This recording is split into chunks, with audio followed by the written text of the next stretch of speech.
Your inner being never looks back. Whew. Your inner being never looks back, even if there are delightful things back there. Because there are so many delightful things in your present, and potentially even more delightful things. Your inner being is always and only, always and only, always and only, always and only looking forward. Your inner being, eyes, felt that?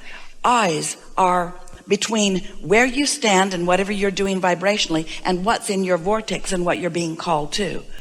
Always eyes there, never looking back.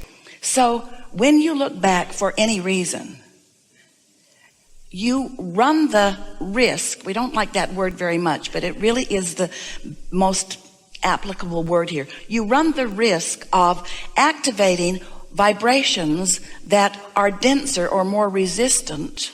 That's why we don't spend a lot of time. Now it's not so important, but you know how when you're with your children and they wanted to do something and you knew there wasn't time for it, you tried to distract them so that they didn't look there.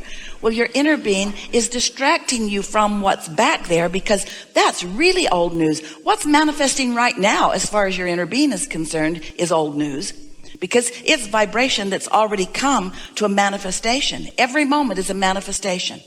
Every moment is a manifestation. What you're seeing and hearing and smelling and tasting and touching, that's manifested, because now you are interpreting it with your most leading edge interpreters of energy. So once you're seeing it and hearing it and smelling it and tasting it and touching it, the work has already been done and you are viewing the results. It's like taking the cake out of the oven. It's done. It's not becoming anymore. That's as much as it is.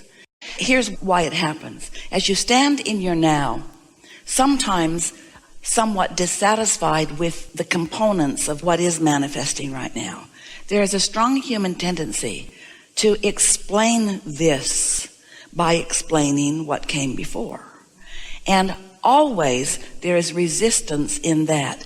It's a justification, a sort of rationalization, trying to get awareness or agreement sometimes from other humans. But it really is not your best use of your time or your best use of your energy. And so the analogy that we've offered for years really applies to you here. When you're going 100 miles an hour and you look back, or you hit a tree because you've looked back, it's a bigger deal than if you're going 5 miles an hour when you have resistance. And so because your energy is moving so fast, and because there's so much in your vortex, and because you've touched so much of it and you know so much, we really want to encourage you to spend less time analyzing things and just more time romping and laughing with your friends, knowing that whatever's happening, whatever you need to know, is going to be stirred up. You don't have to go looking for the trouble. If there's something that you would benefit from stirring up, you'll find it, but don't go looking for it to try to weed it out.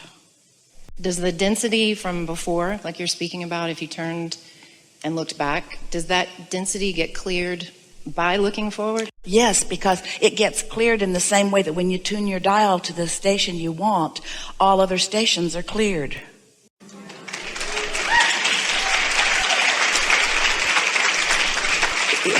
I think that's the thought of thinking that I do have to clean that.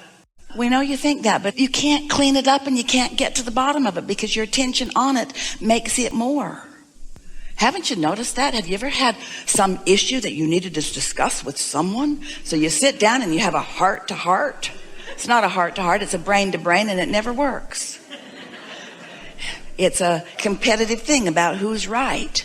And the conversation might come to an end because you're exhausted, but it never comes to a resolution. It's just, let's table this for later. After we've eaten, we have more energy to fight with each other. And so really, the only battle that's going on is between you and you.